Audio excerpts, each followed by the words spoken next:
ಆ ಒಂದು ಪ್ರದೇಶದಲ್ಲಿ ಅಂದ್ರೆ ಮೇಲೆ ಹೋಗಿ ಆತ್ಮಹತ್ಯೆ ಮಾಡಲಿಕ್ಕೆ ಯಾರಾದರೂ ಹೋಗಬಹುದಾ? ಹಿಂದೆನೆ ಹೇಳ್ತಾ ಇದ್ರು ಯಾರೋ ಮಾಧ್ಯಮರಲ್ಲಿ ಹೋಗಾಗ ಮೇಲೆ ಕಟ್ಟೆ ಇದೆ ಅಂತ, ಕಟ್ಟೆ ತರ ನಾವು ಫೌಂಡೇಶನ್ ಹಾಕ್ತಿದಾರಂತ. ಅದು ಯಾವ ಉದ್ದೇಶಕ್ಕೆ ಹಾಕಿರೋದು? ಇವಾಗ ಕೆಲವೊಂದು ಮಾಧ್ಯಮದಲ್ಲಿ ಬರ್ತಾ ಇದ್ರು ವಾಮಾಚಾರ ಅಂತ, ಅದು ನಡೀತಾ ಇದೆಯಾ? ಯಾವ ಉದ್ದೇಶಕ್ಕೆ ಮಾಡಿರೋದು? ಕೆಮ್ಮಿದ್ರೆ ಸಾಕು, ನೀವು ಸುದ್ದಿ ಮಾಡ್ತಾ ಇದ್ದೀರಿ, ಕೆಮ್ಮದಿ ಇದ್ದರೂ ಅದನ್ನು ಸುದ್ದಿ ಮಾಡ್ತಾ ಇದ್ದೀರಿ. ತಾವುಗಳು ಇವಾಗ ಇದನ್ನೊಂದು ಚಾಲೆಂಜ್ ಆಗಿ ತಗೊಳ್ಳಿ. ನೀವು ಯಾವುದೇ ರೀತಿಯಲ್ಲಿ ನಮ್ಮ ತೇಜೋವಧೆ ಮಾಡೋದು, ನಾವು ಯಾವುದಕ್ಕೂ ತೇಜೋವಧೆ ನಮ್ಮ ಬಗ್ಗಲ್ಲ. ಮಂಜುನಾಥ ಸ್ವಾಮಿ ಅನ್ನಪ್ಪ ಬಿಡುವುದೂ ಇಲ್ಲ.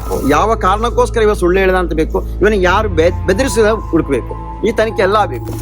ಎಲ್ಲ ನಮ್ಮ ಸೌಜನ್ಯ ಪರ ಹೋರಾಟಗಾರರಿಗೆ ನಮಸ್ತೆ. ಇವತ್ತು ದಿನಾಂಕ 16/9/2025 ಒಂದು 10/9/2025 ಆಸ್ಪಾಸಿಗೆ ಅಲ್ಲ, ಸೌಜನ್ಯ ಮಾವ ಅವರು ಧರ್ಮಸ್ಥಳ ಗ್ರಾಮದ ನೇತ್ರಾವತಿ ನದಿಯ ಪಕ್ಕದ ಬಂಗ್ಲೆಗುಡ್ಡೆ ಎಂಬ ಗುಡ್ಡದಲ್ಲಿ ಅಸ್ಥಿಪಂಜರಗಳಿದೆ ಎಂಬ ಮಾಹಿತಿಯನ್ನು ಹೊರಬಿಟ್ಟಿದ್ದಾರೆ. ಬುರುಡೆ ಪ್ರಕರಣದಲ್ಲಿ ಮಾಜರು ಮಾಡಲಿಕ್ಕೆ ಕರ್ಕೊಂಡು ಹೋಗುವಾಗ ಫಸ್ಟಿಗೆ 2 ಅಸ್ಥಿಪಂಜರಗಳನ್ನು ತೋರಿಸ್ತಾರೆ.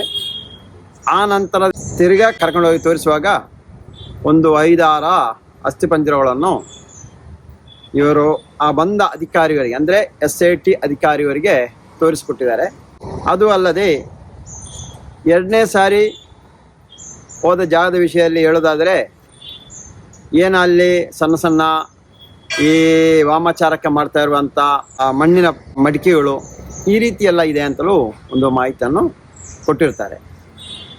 ಅದರಂತೆ SIT ಅಧಿಕಾರಿಯವರು ಈಗಾಗಲೇ ಆ ಒಂದು ಬಂಗ್ಲೆಗುಡ್ಡಕ್ಕೆ ಪೊಲೀಸ್ ಅಧಿಕಾರಿ ನೇಮಕ ಮಾಡಿದ್ದಾರೆ, ಯಾರು ಅದರ ಒಳಗೆ ಹೋಗದಂಗೆ. ಇಂಥ ಸಂದರ್ಭದಲ್ಲಿ ನಮ್ಮ ಒಂದು ಪ್ರಶ್ನೆ, ಬಂಗ್ಲೆಗುಡ್ಡೆ ಅಂದರೆ ಎಲ್ಲರಿಗೂ ಗೊತ್ತಿರ್ಬೋದು, ದೊಡ್ಡ ಹೈಟ್ ಇದೆ, ಏನು ಸಮತಟ್ಟಾದ ಪ್ರದೇಶ ಅಲ್ಲ. ಆ ಒಂದು ಪ್ರದೇಶದಲ್ಲಿ ಅಂದರೆ ಮೇಲೆ ಹೋಗಿ ಆತ್ಮಹತ್ಯೆ ಮಾಡಲಿಕ್ಕೆ ಯಾರಾದರೂ ಹೋಗಬಹುದಾ? ಇದೊಂದನೇ ಪ್ರಶ್ನೆ. ಅಂದರೆ ಅಷ್ಟು ಹೈಟ್ ಇದೆ, ಆತ್ಮಹತ್ಯೆ ಮಾಡುವವರಿಗೆ ಇಂಥ ಜಾಗ ಇಂಥ ಪ್ಲೇಸ್ ಅಂತ ಏನು ಬೇಕಂತಿಲ್ಲ.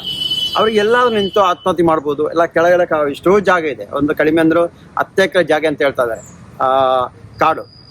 ಎಲ್ಲಾದರೂ ಆತ್ಮಹತ್ಯೆ ಮಾಡ್ಬೋದು. ಇದೇನಿದ್ರೆ ಮೇಲೆ ಹೋಗಿ ಆತ್ಮಹತ್ಯೆ ಮಾಡಬೇಕಾ? ಒಂದನೇದಾಗಿ. 2ನೇದಾಗಿ ಕೇಳ್ತಾ ಇರೋದು, ಇವಾಗ ಭೀಮಾ ಅಂತ ಹೇಳಿ ಒಬ್ಬ ಬಂದ, ಅವ ಹೇಳ್ದ ಜನವನ್ನು ಊತಾಕಿದ್ದೀವಿ, ಅದು ತೆಗೆದುಕೊಡ್ತೀವಿ ಅಂತ ಬಂದು ಸರಿಯಾದ ಸ್ಥಳವನ್ನು ತೋರಿಸದೆ ಅವ ಜನರಿಗೆ ಮಂಗ ಮಾಡುವ ಕೆಲಸವನ್ನು ಮಾಡಿ ಹೋಗಿರ್ತಾನೆ. ಅವನ ಹೇಳೋ ಪ್ರಕಾರನೂ ಅಲ್ಲಲ್ಲಿ ಊತಾಕಿದೆ ಅಂತ ಹೇಳ್ತಾ ಇದ್ದಾನೆ. ಅದರಂತೆ ನಾನು ಕೇಳೋದು, ಊತಾಕುವುದಾರೆ ಯಾವುದೇ ರೀತಿಯಲ್ಲಿ ಆಗಲಿ, ಸಾಯಿಸಿದರೆ ಇಲ್ಲ ಸತ್ತರೆ ಊತಾಕಿದರೆ ಆ ಕಾಡಿನ ಕೆಳವಟಾರಲ್ಲಿ ಹಾಕಿರ್ಬೇಕು. ಆದರೆ ಅದನ್ನು ಮೇಲೆ ಎತ್ಕೊಂಡು ಹಾಕ್ಬೇಕಾ? ಅದರ ಅವಶ್ಯಕತೆ ಇದೆಯಾ? ಅದು ಅಲ್ಲದೆ ಜನವನ್ನು ಊತಾಕಿಲ್ಲ, ಮೇಲೆ ಇದೆ ಅಂತದ್ದು.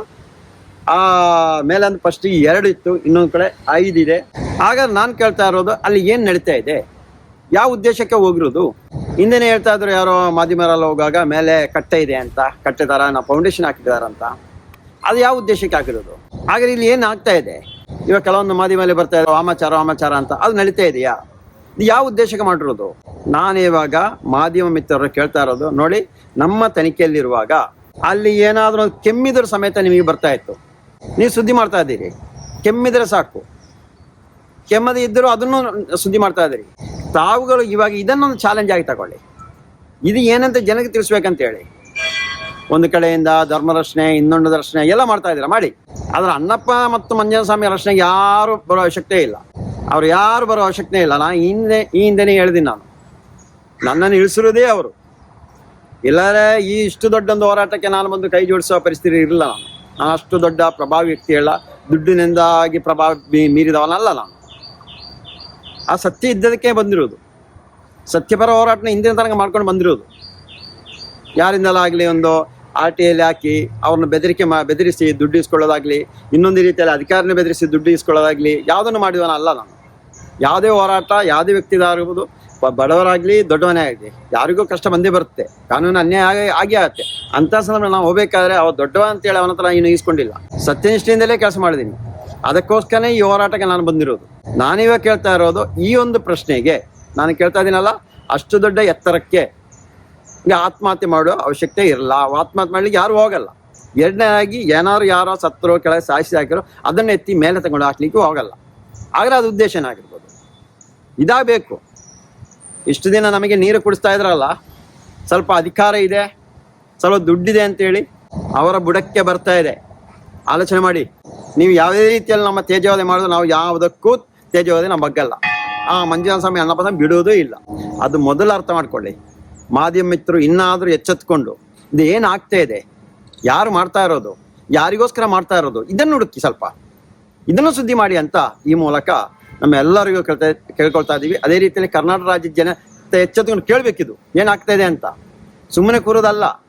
ಯಾರು ಇಲ್ಲಿ ಧರ್ಮಸ್ಥಳದ ವಿರುದ್ಧವಾಗಿ ಅಪಪ್ರಚಾರ ಮಾಡ್ತಾ ಇಲ್ಲ, ಧರ್ಮಸ್ಥಳ ತೇಜೋವಧೆ ಮಾಡ್ತಾ ಇಲ್ಲ, ಇಲ್ಲಿ ಯಾವುದೇ ಒಂದು ಷಡ್ಯಂತ್ರ ಮಾಡ್ತಾ ಇಲ್ಲ. ಇದು ಷಡ್ಯಂತ್ರ ಮಾಡ್ತಾ ಇರೋದಂತ ಹೇಳ್ತಾ ಇರೋದು ದುಡ್ಡಿರುವವರು, ದುಡ್ಡು ಕೊಟ್ಟು ಮಾತಾಡಿಸ್ತಾ ಇರೋದು. ಯಾರ ವಿರುದ್ಧ ಷಡ್ಯಂತ್ರ ಮಾಡ್ತಾ ಇಲ್ಲ. ದೇವಸ್ಥಾನ ಬರೋದು ಬಿಲ್ಕುಲಿಲ್ಲ. ನಮಗೆ ಬೇಕಾಗಿರೋದು ಕಾನೂನು ಚೌಕಟ್ಟಲ್ಲಿ ಎಲ್ಲರಿಗೂ ಬದುಕು ಹಕ್ಕು ಬೇಕು. ಭಾರತೀಯ ಸಂವಿಧಾನ ದೇಶಕ್ಕೆ ಇರುವಂಥದ್ದು, ಅದನ್ನು ಎತ್ತಿ ಹಿಡಿಬೇಕು. ಅದರ ಅಂಡರಲ್ಲಿ ಎಲ್ಲರೂ ಬದುಕಬೇಕು.